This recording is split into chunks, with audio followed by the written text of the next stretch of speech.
Now, one person we did hear from today for the first time, Karen Reed herself, doubling down, of course, saying she did not do this. She wants to know who did. Said it feels we're the only ones fighting for the truth of what happened to John O'Keefe.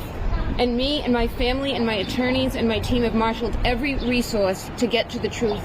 It just feels like no one else wants it. Karen, just to be clear, you didn't do it. We know who did it, Steve. We know. And we know who spearheaded this cover-up. You all know. Yes, we do. And no, she didn't do it. No, she didn't do it. This is an innocent woman. She didn't do it. I tried to save his life. Yeah. I tried to save his life at 6 in the morning. I was covered in the only one trying to save his life. Why'd you admit to it? She didn't admit to it. She didn't admit to anything close to that. Nothing close to that. And you should know that. That was like 3 or 4 times she admitted to it. No, she didn't. That's not true. She asked a question. She asked a question, which is very different. She didn't admit to anything.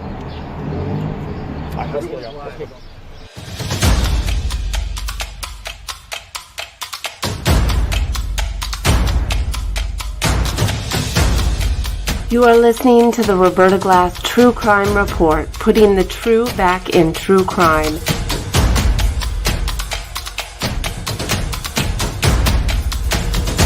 From New York City, Roberta Glass is now on the record.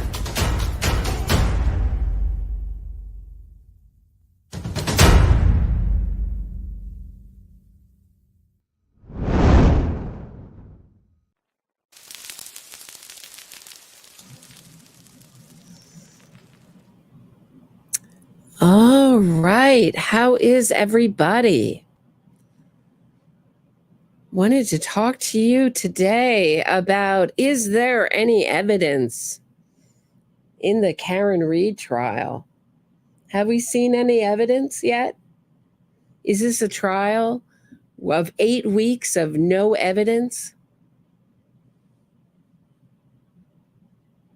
So we like to think of evidence as things that we can touch, things that can be tested, but everything in this trial is evidence. In England, it's called, when you testify, it's called giving evidence, not an expression used here. But we have to remember that what the prosecutor is doing is he's building a house. And some of the things that he's building his house with, so he's starting with a strong foundation. And so when the house is done, you can see the whole house. We can only see, or the jurors can only see, we have those of us who've read a lot of the early filings can see more of it. At the end, the jury can see the whole house and make a judgment. But when we have testimony, and so what this wrongful conviction movement has done so well, has put a narrative into the public sphere that human beings are not, none of them are trustworthy with what we see, what we hear. We can't remember anything. So eyewitnesses are very unreliable, terribly unreliable. Our memory is so unreliable that even really traumatic things that would cement in your memory, we can't even trust. Basically, whatever the strongest piece of evidence against the accused is, the wrongful conviction movement is going to tear it down. So if it's DNA, it's corrupted.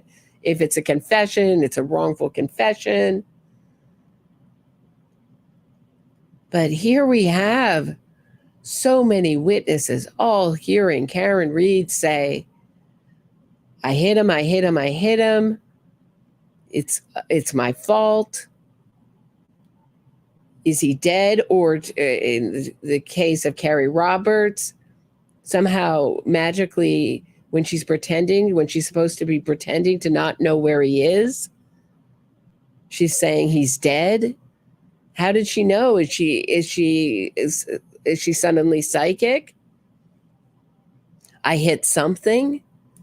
So everyone's supposed to be wrong. All these very consistent, what I look at as very honest witnesses have put out a narrative of really guilty women, and then we can get into the forensics. But somehow, and this is how innocence fraud works, or how the Innocence Project works, is how we think of DNA as the gold standard, and that any DNA found at the scene is going to be somehow connected to the crime.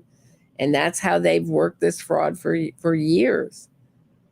But I think there's some sort of misunderstanding, like, well, we're all going to wait for the forensic evidence, and that's the real evidence, and forget everyone who's been testifying, because they're all human beings. Yeah, they're all human beings being judged by 12 human beings. That's how our court system works. And you may have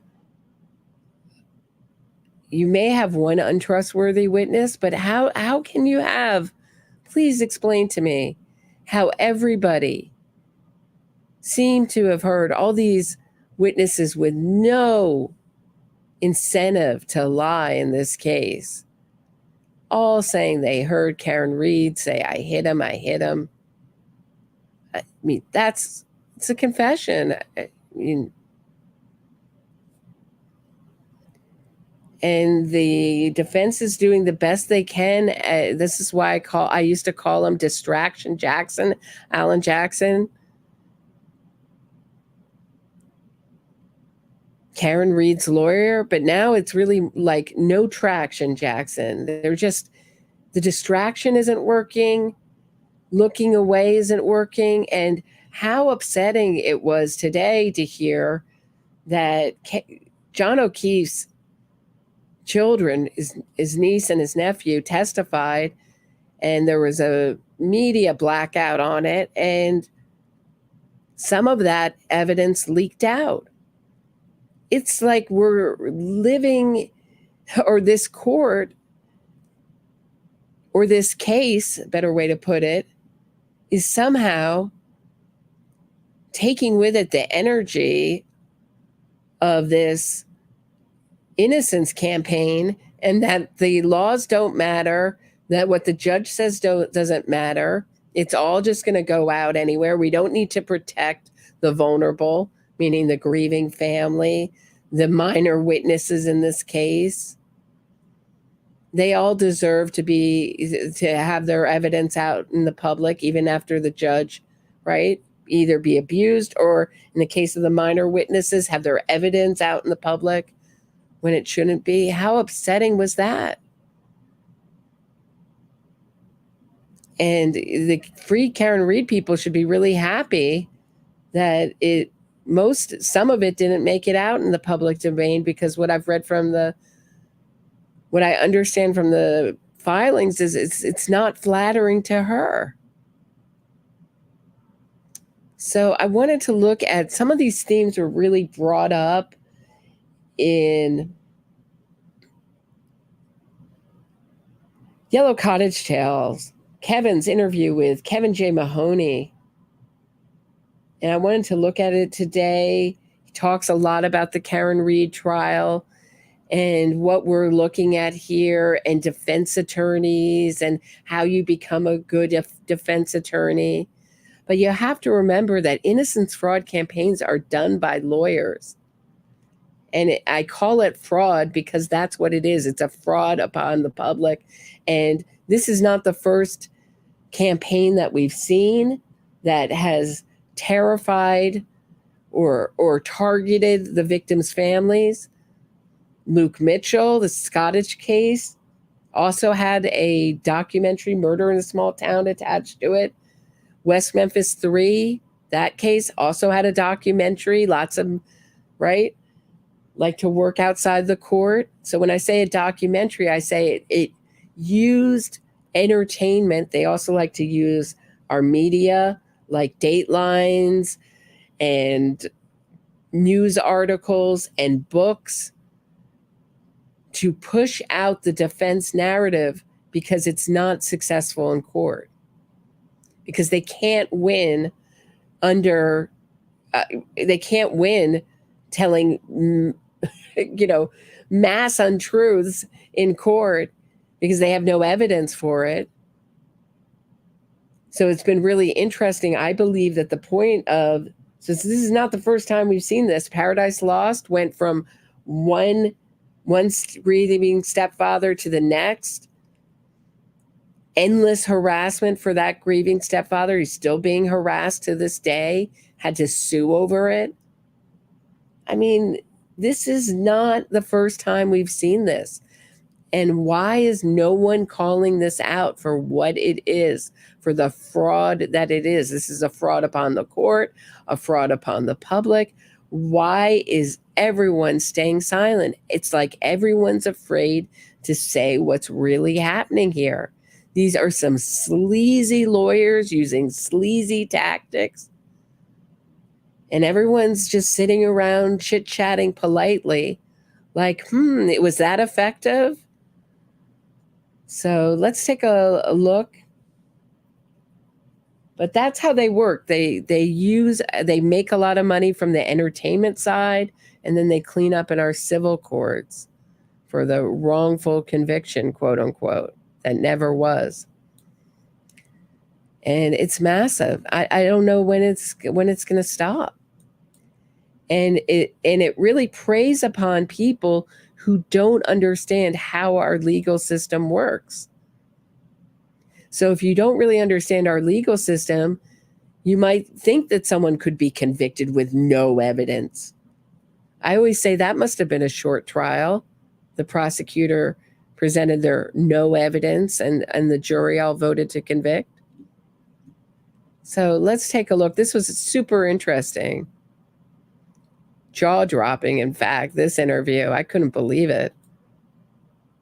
Let's take a listen. Hey guys, good to see you. Exciting night. Once again, we have Kevin Mahoney back. He's backstage. I'll have him on in a minute.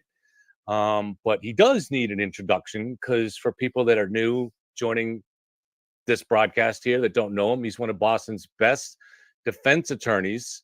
But he's more than that. He's also a brilliant mind on a lot of other topics. But he's more than that. He's also a good guy. But he's more than that. Importantly, he's one of the rare guys who has the courage to risk taking on this mob that's going on out here. And he has a lot to lose because he already has a great career. Really? You think he's going to lose clients for saying that Karen Reed is guilty? Or does he think that other guilty people that could come to him are going to turn away because he thought Karen Reed was guilty, because he saw what was obvious, because he said, he said what was obvious to about everyone with so obvious who hasn't been brainwashed by this fraud movement. And it's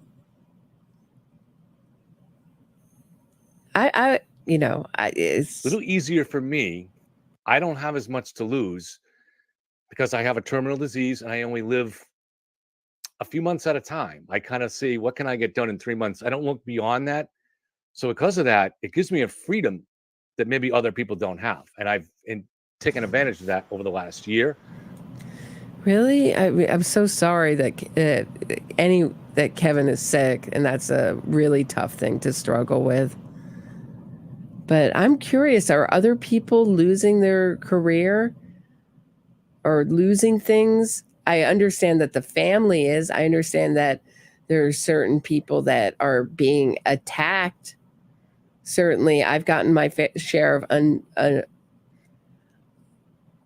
I'm not talking about the witnesses in this case, and I'm not talking about people who are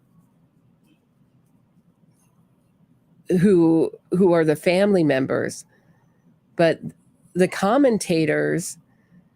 I mean, I don't know what they're losing besides having, really mean comments said about them. And so maybe that's why I'm in the position that I'm in. But we have a lot of questions for Kevin tonight. And what I'm going to do is he'll be with us for an hour. And we have questions that I've worked out and also that people have messaged me with. And I'm going to get through all that. And then at the end of that, I am definitely going to make sure we move fast enough so we can get to some of your questions in chat. So without further ado, let me see if I can get him in here. Hey, Kevin. How are you, Kevin? Hey, good to see you, man. How was your Memorial Day weekend? Anything exciting? Just a couple of cookouts. Well, that's more exciting than I had. So let's get right into it, though, because we have so many good questions here. These first two questions, though, that I have are a little bit of a replay from the other episode, but maybe you might expand on it a little bit because this is something that a lot of people are interested in. So first of all, what's your career history as a trial lawyer? Give us an idea of that. Maybe, why you became a defense attorney. Did you spend any time as a prosecutor? Just give us a little bit of your background. After law school, I was a judicial law clerk for the Superior Court down in Connecticut. After that, I joined the DA's office, and I was with the Middlesex DA's office for 2 years, primarily in the Appeals and Training Bureau. So I was doing appeals. Mostly, I did a 6 months rotation into the trial division, and then I became a defense attorney. Excellent. I wanted to talk, a lot of... So, we have this kind of real, I think in true crime, this real sort of worship of lawyers. And we have to remember that lawyers are the ones doing this fraud, and they seem to never want to criticize another lawyer, right? And in this trial, we have some of the, I think, in my opinion, sleaziest lawyers who are really criminal lawyers. To use the joke, you want a criminal lawyer, meaning a lawyer is a criminal. I mean, these lawyers are going above and beyond the bounds of the rules of their profession. And not only that, we know that they were in contact and helped orchestrate this campaign, which I'd call a campaign of terror. So this is, to ask a lawyer to really to have any perspective on this is kind of difficult because they're never going to want to, especially one in the area, they're never going to want to disparage their colleagues because they might have to come up, work with them. I don't know, be hired by their law office, be at the same office party. Who knows? A lot of the insights that you've given us are about this special relationship between attorneys, but trial attorneys, but particularly defense attorneys and the jury. This is where we've got a whole different way of looking at trials that I think most of us get from watching TV. We're learning this from you, really. I've been learning since reading your articles since last September. So what's your mental approach when you're a defense attorney and you're going to trial the next day? Do you do something similar to like what an actor does that tries to get into a role? Because obviously you're sometimes defending clients that are actually guilty, maybe even sometimes potentially a dangerous client, right? But you've got to give it everything you have to try to get them off. Do you kind of mentally put yourself in a role to believe that they're innocent, at least for that day, for the benefit of the jury or anything like that?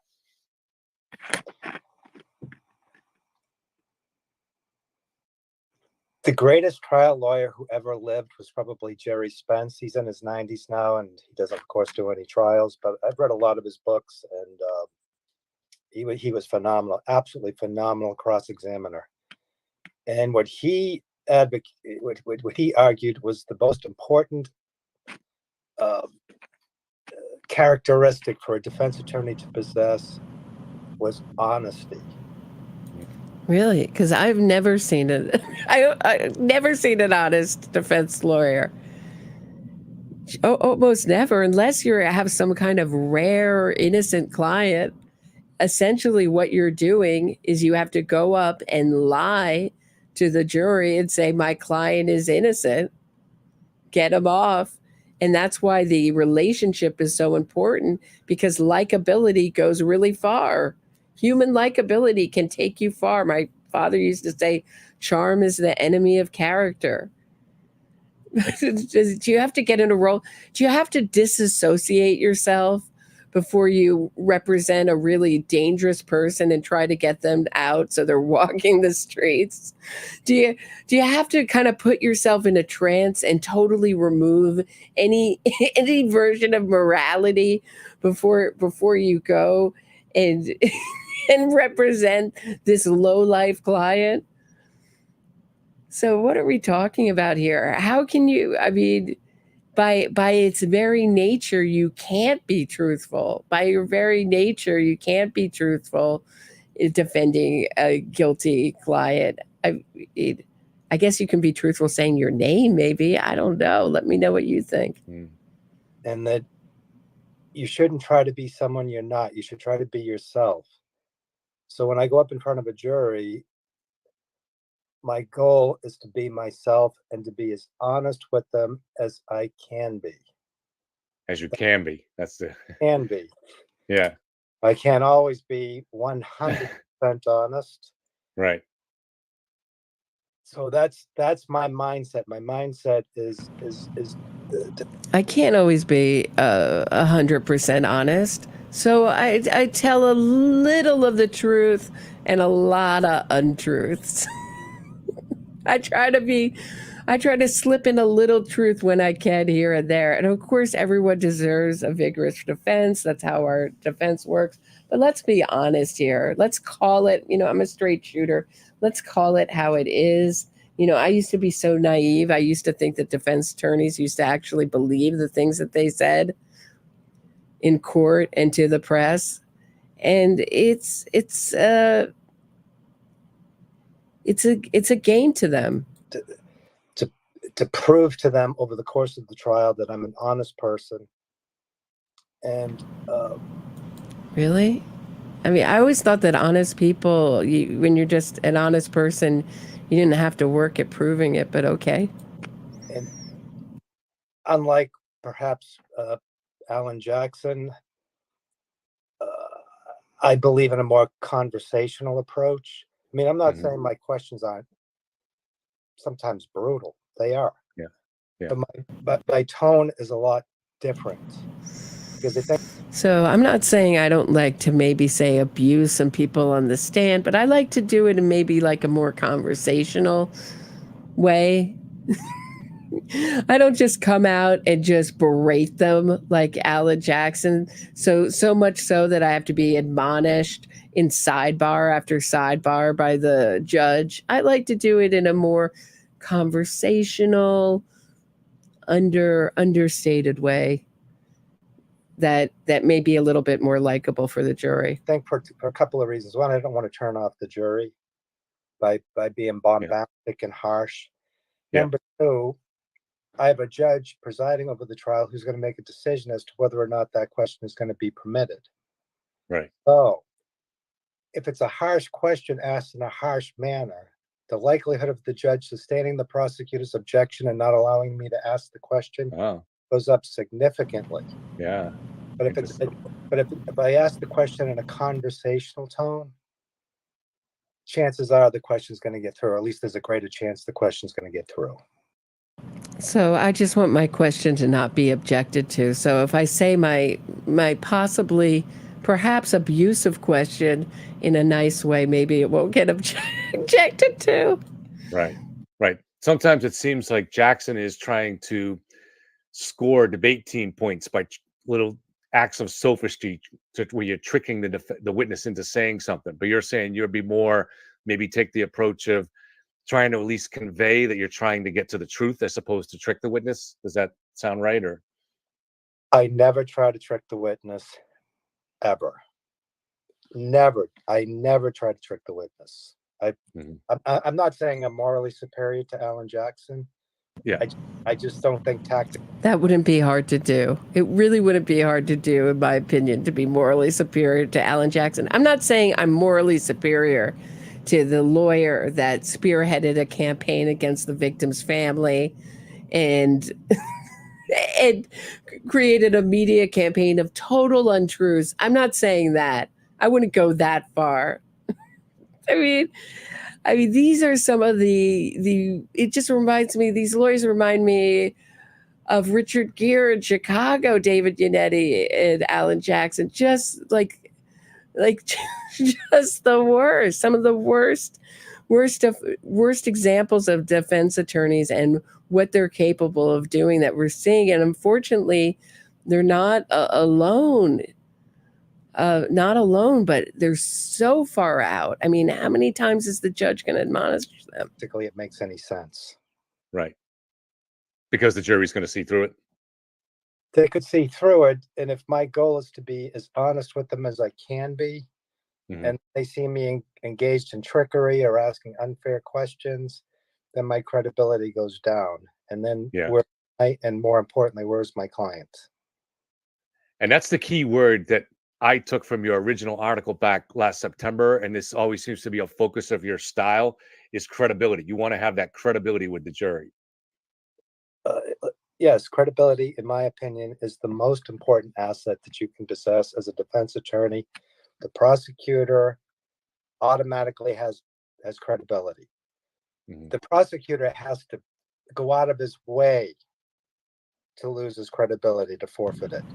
The defense attorney, on the other hand, has got to amass it. He's got to accumulate it, because he's. You know, I was thinking about this because this is something Kevin J. Mahoney said in the last interview, and I've been thinking about it. And it's really, I think, with the help of our media and the help of so many movies and the entire wrongful conviction movement constantly putting out the idea that everyone up on trial is innocent, and that people are getting wrongfully convicted every 2 minutes in our country. And I would think that maybe that was true 40 years ago, 30 years ago. But now it's like the prosecutor is also the man and the defendant is the little guy, and that has to be considered. So you're up against the system. And I think that Americans really value freedom, really love freedom, love seeing the little guy triumph over the system. So I would think that the defense would have some. I don't know if the word's credibility, but wouldn't think of them as. He's using the term credibility to say they're the underdog, and I wouldn't say that they're the underdog anymore. Right? I mean, right? The underdog anymore. I mean, I would say the prosecution may be sometimes seen as the underdog because it's the man, it's a system taking away someone's freedom. And we do that also with our police officers. Our media is so anti-police. So I would think all those things would be tough to get over if you were a prosecutor or a police officer testifying. He's starting at a deficit. So I always keep that in mind. And I try to form a connection with the jurors. I mean, it's obviously a one-sided relationship where only I do the talking. Yeah. But I do the best that I can within the format that I'm provided. Mm-hmm. Well, we really appreciate having you here, because just looking at the numbers right now, so there are only 338 people total on all the platforms watching, and about 190 people right now on YouTube. Now, if I had been on the other side of this debate, those numbers would be 3,000, 4,000, 9,000, 10,000. The numbers are just just in the stratosphere in terms of difference, and I'm sure you sense that, and a lot of other LawTube lawyers are taking that side because there's numbers to be milked there, but you're taking the side of integrity. And so I appreciate you being here. Just wanted to say thank you. You're welcome. I just want to answer the questions that you pose, and I'll try to do so to the best of my ability. He's like, even saying that they're taking the side of guilt. I guess you could argue he has some integrity to call out Karen Reed, but how many other lawyers besides Law 2 lawyers, because like I've said before, I really think that they might be at the bottom of the barrel. If they were really good lawyers, they would be busy practicing their craft in court, not on YouTube. But how many practicing lawyers are out there saying Karen Reed is innocent? Are there a lot? I can't imagine. They all know this grift. They all know this grift. They all know what it's about. And, there's certain things, and just before we get started, there's certain things that the defense has done that have impressed me. Yeah, I'm not totally going to go out against the defense. They've done some impressive things. What? Don't ask me to name those times in detail. So it gets very vague here. Because I haven't been impressed at all by the defense. They've accused basically every single witness of lying, of being in on it, of something that's totally unimportant, insignificant detail that they've magnified or tried to misrepresent to make them look shady. They've berated them. How impressed can you be with this team? This is like, one of the sleaziest defense teams ever. Alan Jackson has an ability to take nothing and make it into seemingly something that is incredibly suspicious. Yeah. He's done that with witness after witness after witness. Yeah. As a fellow trial lawyer, I have to say, in those respects, he does a really good job. Right. So yeah, I'm in awe of his ability to do this innocence fraud and to absolutely get over on the jury. If he is getting over on the jury, I can only say how I'm perceiving this trial. I have my own point of view. Obviously, I don't know what the jurors are thinking. I think it's a fool's game predicting which way this will go. It gets very weird. These verdicts get very weird when innocence fraud campaigns are thrown into them. This whole innocence fraud phenomenon seems to have captured the public imagination, like Kevin just brought up. Kevin from Yellow Cottage Tales. It's very profitable. People love to hear about you have to go into some kind of complicated or a sensational story, when the truth is pretty sensational as is. In this case, it's sad and it's uncomplicated and it's unchanging. And the other side, it's changing all the time because they constantly have to pivot and reimagine their tactics, strategize all the time. So the people supporting these innocence campaigns seem to go from one campaign to another innocence campaign to another innocence campaign. A lot of times they're very disordered and dangerous people themselves, and they love to watch the real aggression behind it. It's an aggression on the system. It's aggression on the victims. They love to watch an untruth, somehow become a truth, legally. It's scary. It's a really scary phenomenon. So let's go to that then. The battle of Jen McCabe versus Alan Jackson. There were times that seemed to me like it was not the usual question answer type of testimony. There was a back and forth where she was allowed to kind of say different things and present his questioning. What did you mean, Kevin? She was allowed to say anything? As a witness, you're allowed to answer the questions in any manner that you like. That's not, I don't know what would be called disrupting the court, screaming, jumping up and down or something. but she just wasn't taking any of Alan Jackson's crap. She was pushing back, and she was not going to be tricked into some kind of falsehood. But I don't know what Kevin thinks that the court, how the court would disallow her testimony. As a certain way. Have you seen anything like that before? And what did you think of that overall, the battle between Jen versus Alan Jackson? Alan Jackson, and everybody has his own style, and there are certain ways you can go about this, and you have to be comfortable in your own skin.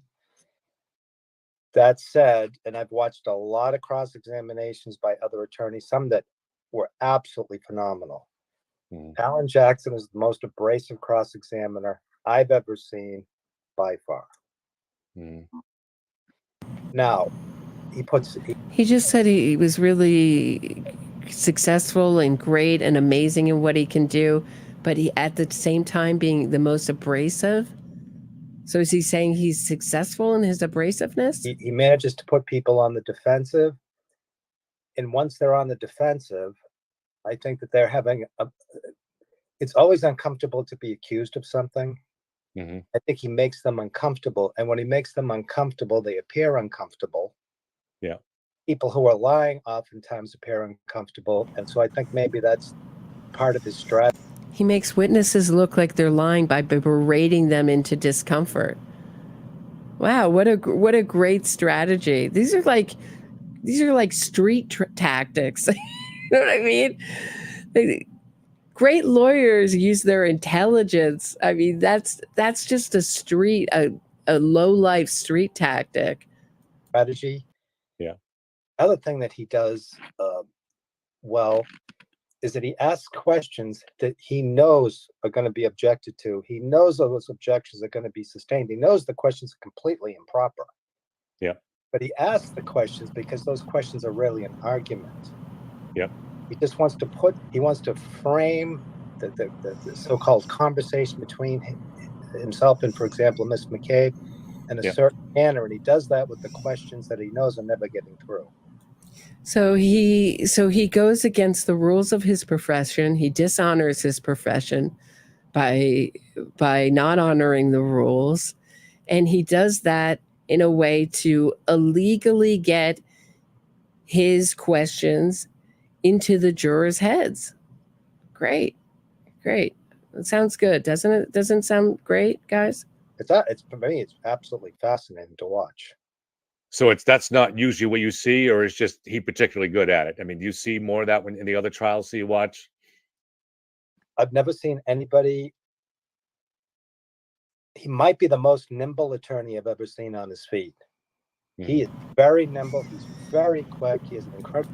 Yeah, he's quick. I haven't seen him talk his way into some really dud moments. Does anybody remember when he asked the first responder, so did you tell anyone that Karen Reed, so you didn't tell anyone, you didn't think it was important enough to tell anyone at the hospital that Karen Reed told you, I hit him. And then the first responder was like, yeah, no, I did tell them.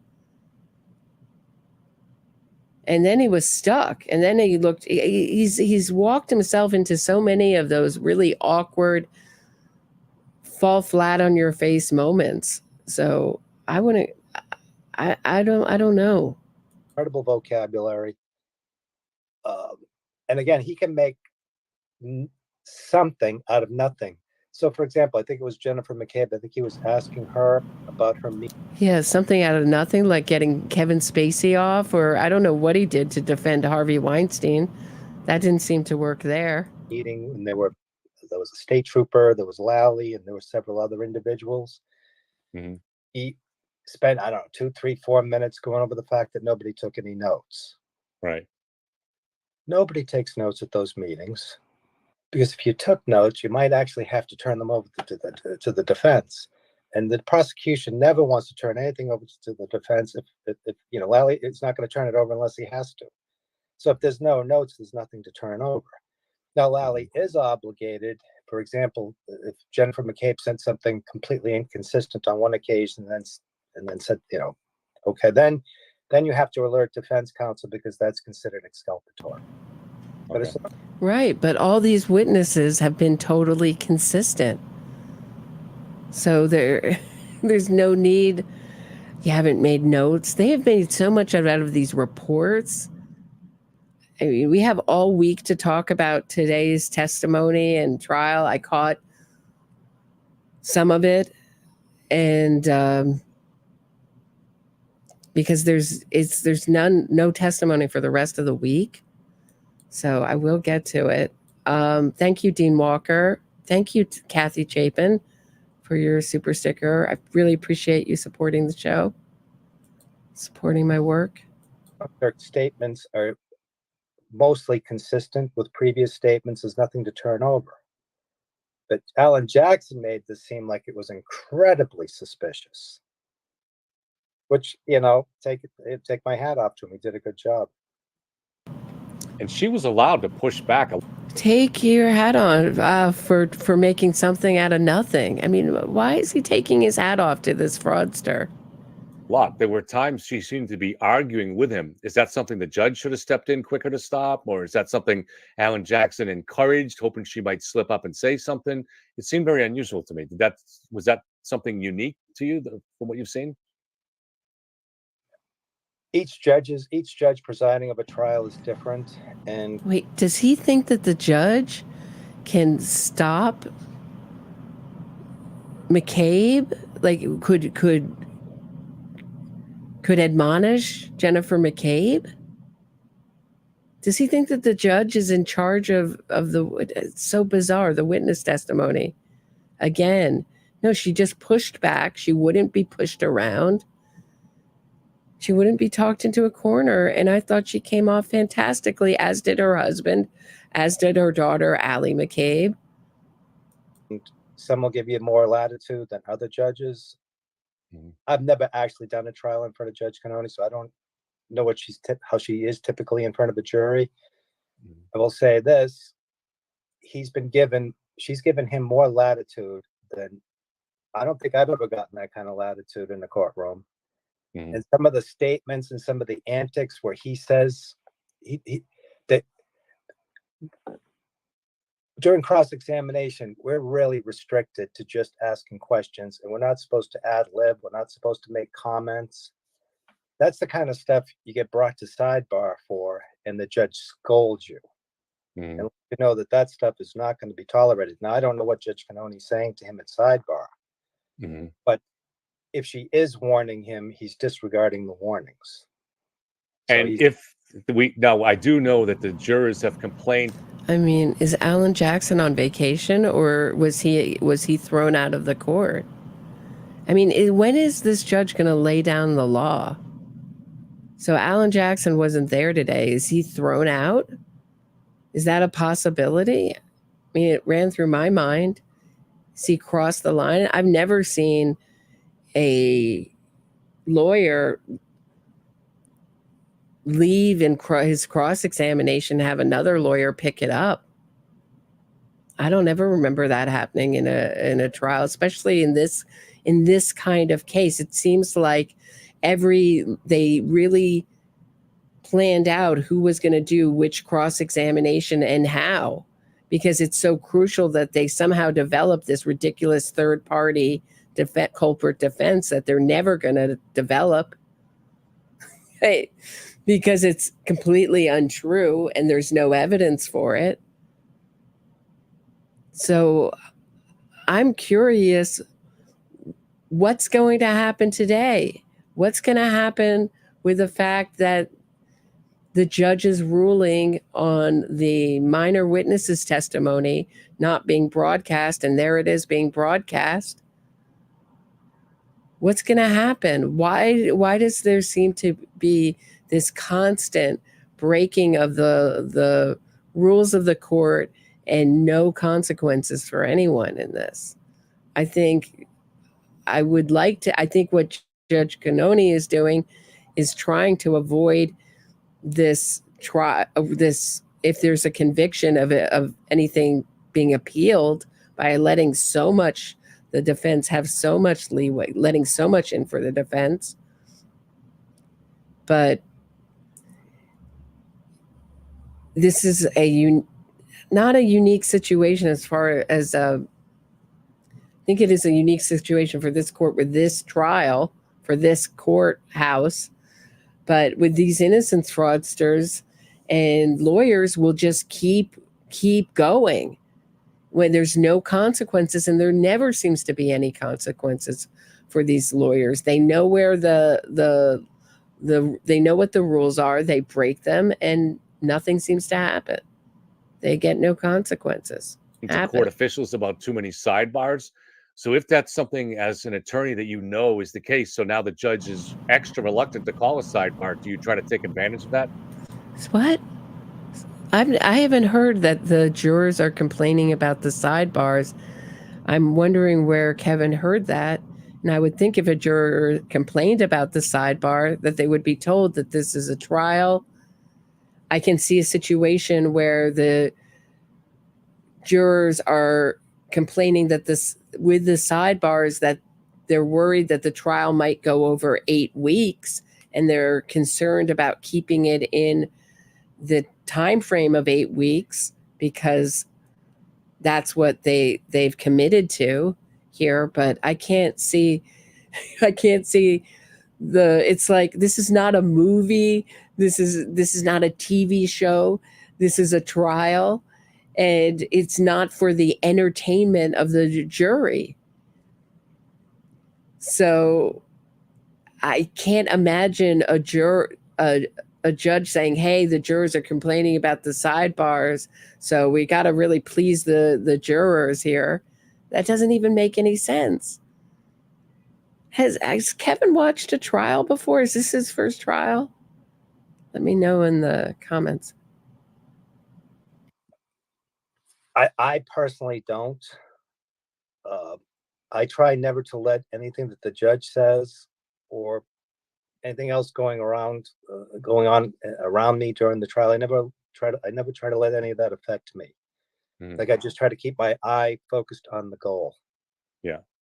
And I'm not looking to push something and risk alienating the judge, because the jurors, in a contest of credibility between a criminal defense attorney and a judge, the criminal defense attorney has no chance.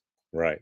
I mean, no chance. So to have the judge scold you maybe in front of the jury, that's a look you really want to avoid.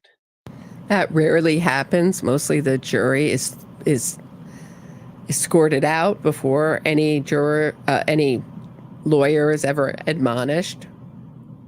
That's something that judges avoid, admonishing lawyers, because it's unfavorable to their client. It prejudices the jury against their client if they admonish the lawyer in front of the whole jury. So it's the only time that I've never personally seen it happen. Especially with Judge Canone, because she's kind of a motherly kind of figure, I think. Some people have referred to her as the mother of the court. She has her own style. She has her own mannerisms. I know that, again, I think I might have said this last week, and I know there's been some complaints from various individuals who think that she's deliberately sabotaging the defense. It's simply not true.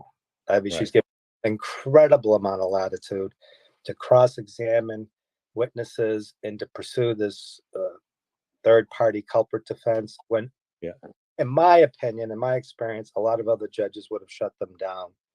So she's given them a lot of leeway.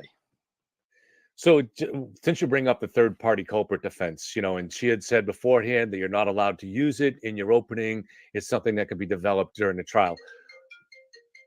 Hold on a second. Just going to turn off my phone. What does it mean at this stage if it's developed and it's allowed?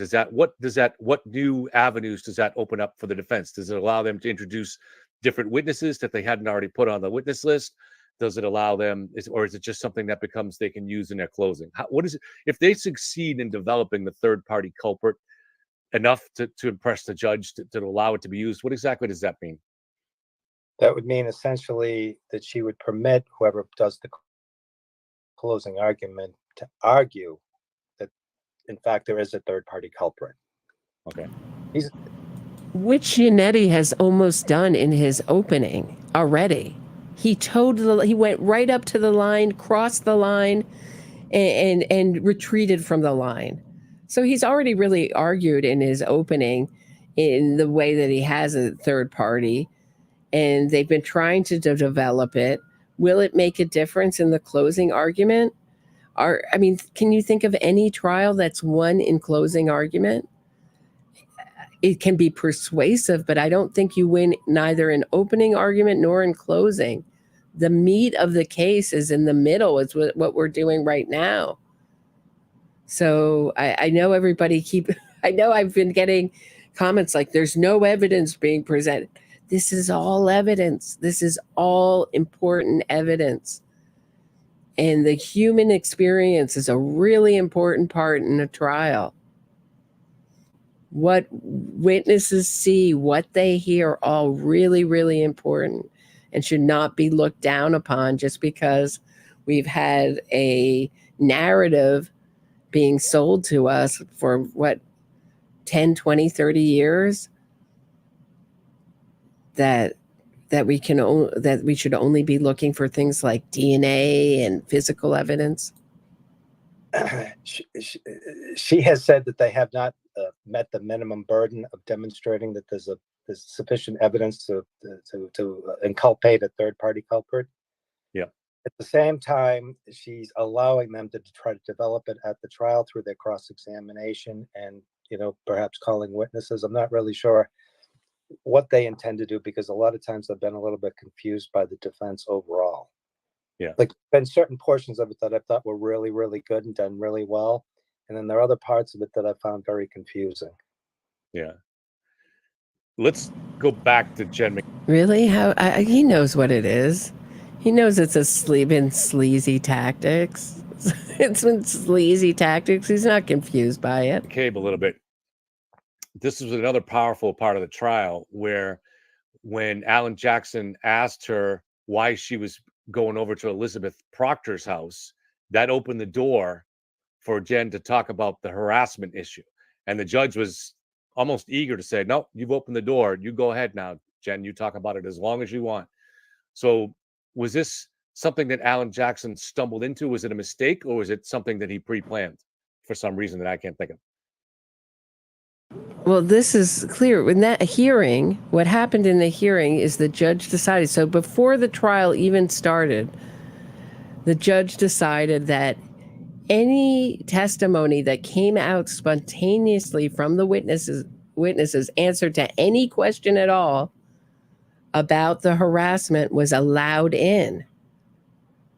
So it's not good for the defense. It doesn't make the defense look good. And they wouldn't want to elicit any of that kind of, that they didn't want it in, but it's come in. Allie McCabe broke down, cried about it. Didn't make Karen Reed look good. You can't say Alan Jackson would want more of that kind of testimony about the harassment. It's not good for the defense, not good at all.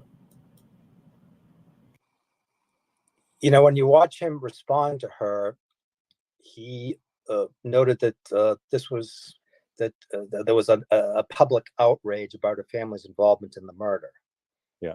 He's so quick on his feet, he could have just come up with that off the top of his head, or it could have been planned, and he wanted her to go rogue and talk about all the different reasons. I mean, he knows better, at least he should know better than to ask a question so open-ended that's, leaving the witness an open field to run. Yeah. Really, if I had to guess, I would think it was deliberate. But it could have been a mistake. Because now that it's open for all the witnesses to go there too, right? No, just her. Just her? Okay. That's untrue. That's wrong. And I believe if I'm remembering correctly, it was Allie McCabe, if not, who was the first person to do it. But there may have been a witness before Allie. Allie's the memorable one who did it, who's talked about the harassment campaign. The door was opened.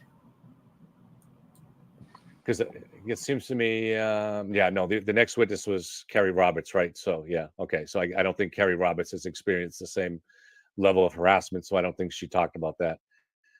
I want to talk, too, about some, you've already mentioned a little bit here, which seemed to me a little bit almost dirty tactics by the defense. So, for instance, you were talking about the notes and when they know full well that that wasn't going on.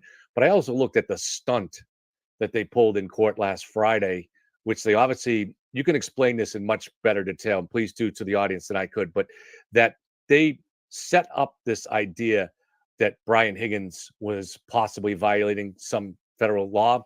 And based on that, they obviously had advised him ahead of time to bring his lawyer in and inform the court that this was going to come up, and they were going to, I think that's how it works, right? And at the moment when it was going to come up, they were going to signal to the court, oh, now's the time that you might want him to bring in his lawyer.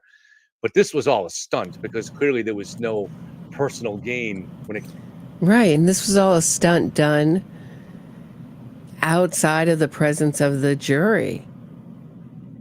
And really, so much of what Alan Jackson and David Unetti are doing, I can't add Melanie Little, even though she's part of this team, but she seems to have, she seems to not go this as low as David Unetti and Alan Jackson. The whole idea is to appeal to their base and to appeal to their journalists are all on board. It's all going to make them money.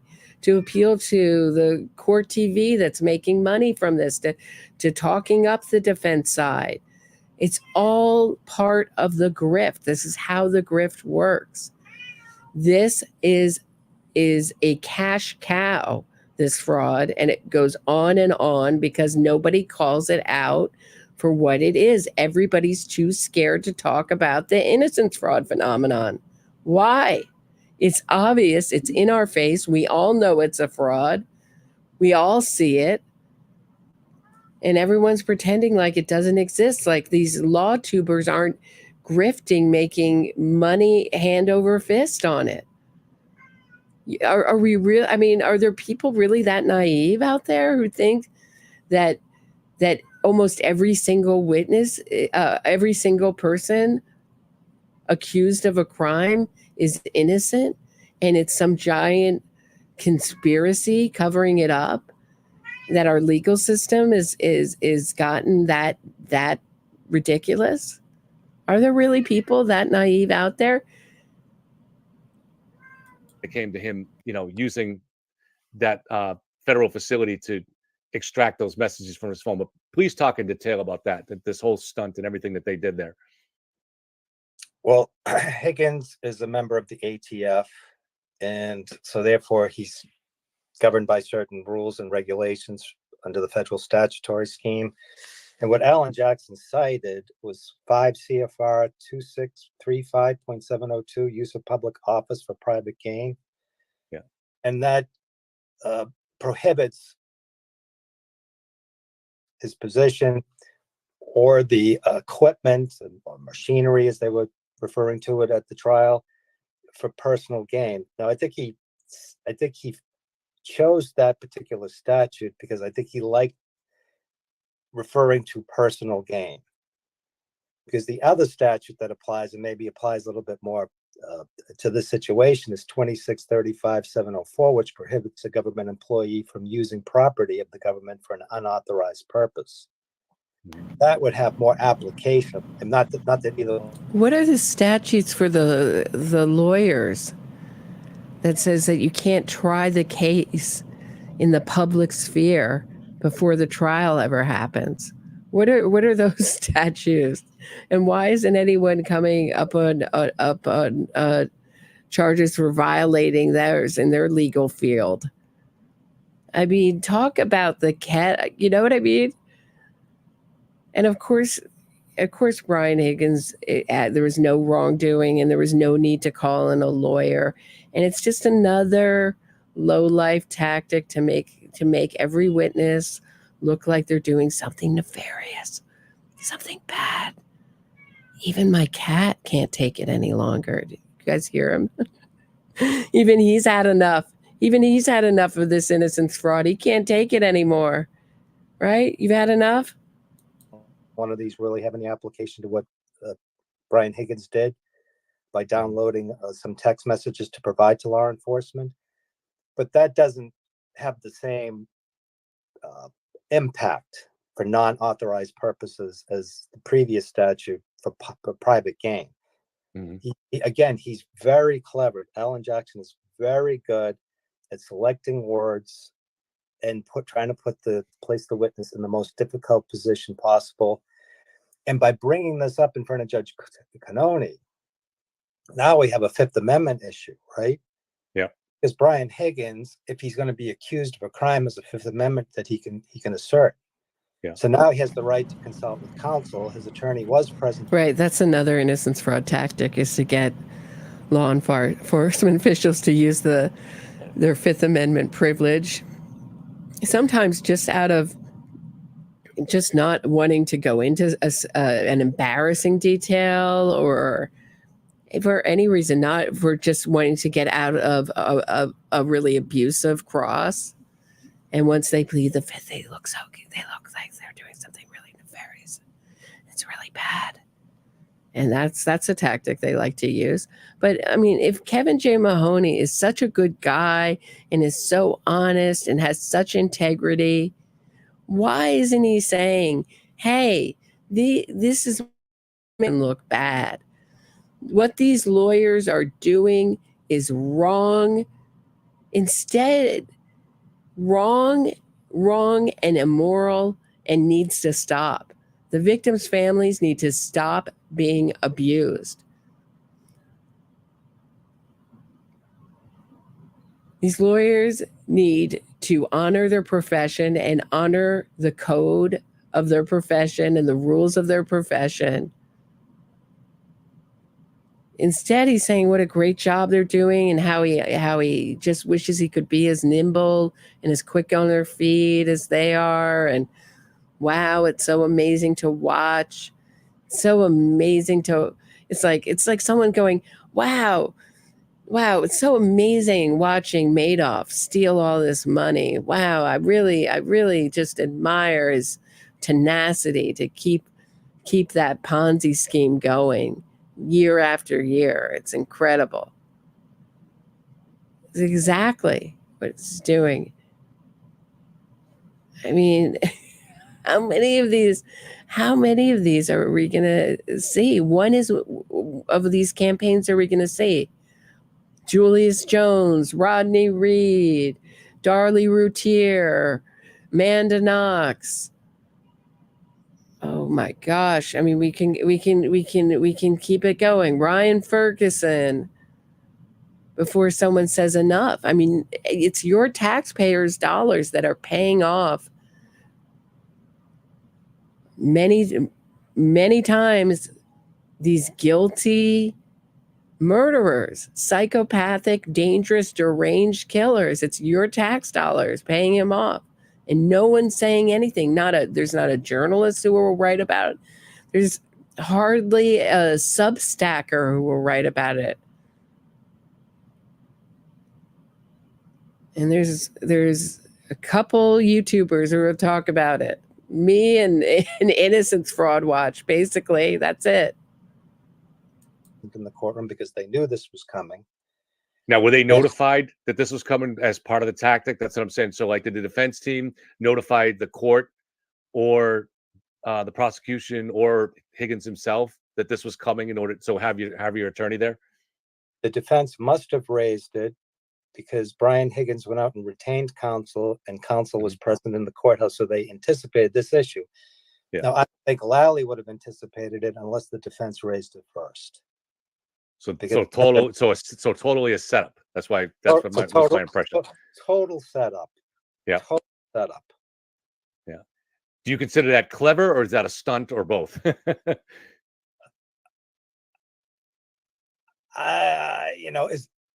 They seem to think of a lot of ways to get to witnesses that maybe other attorneys wouldn't have even considered. Yeah. At the same time, Or wouldn't do. But there's, boy, a lot of attorneys who will do these really sleazy tactics. Look at him hemming and hawing. Yeah, it's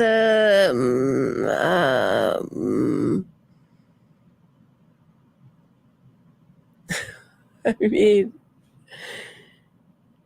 oh gosh. it strikes me as a stunt, because all he did was download some text messages so that he could provide it to the investigators investigating a murder. Mhm. And so the likelihood of the U.S. Attorney's Office indicting him for using the equipment is absurd. Was there anybody there in court, do you think, from the U.S. Attorney's Office for this particular testimony? I tend to doubt it. It's possible. It's possible, but I would think not. So one of the questions that several people have asked me, and this one is going to be difficult for you just out of professional courtesy reasons, but we'll see if you'll take it on. How would you have defended Karen? And obviously you don't have all the information that her defense team has. Well, I think you posed some variation of this question to me last weekend, and given what I understand about Miss Reed and the circumstances, the first thing I would have done was have her evaluated. Oh yeah, that's right. You did say that. Yeah, yeah. Basically, it's like, look, I would try to plead insanity here. I'd probably try to use mental health, some kind of mental health crisis here, because it's so overwhelming. I wouldn't go down any of these routes. The best route is to just basically throw up my hands and say she wasn't in her right mind. And that's a little hard to do when Karen Reed's already told Nightline. I don't know what time, when he was planning when this hypothetical coming in as Karen Reed's defense attorney starts. But when she's already told Nightline that she doesn't believe that the Commonwealth is saying that she wasn't in her right mind. She's like, I may have had 9 drinks. We heard all about that today, about how they evaluated the alcohol. All very good for the DUI charge. But, she's so unpleasant. She's so unlikable.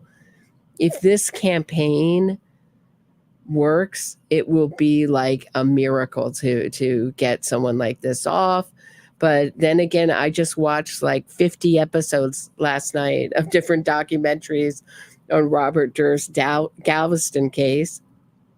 If anyone knows the details of that, of how he got off of murder after taking apart Morris Black and throwing him in the ocean. I mean, come on.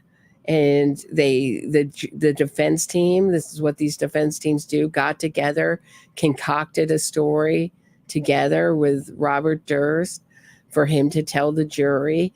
And there was a jury on one of these documentaries going, I felt Robert Durst was speaking from the heart. Absolutely terrifying that the way they were able to pull the wool over the eyes of the jury in that case. And we, hopefully that was the last time that he committed murder, but he'd already killed 2 other people before that.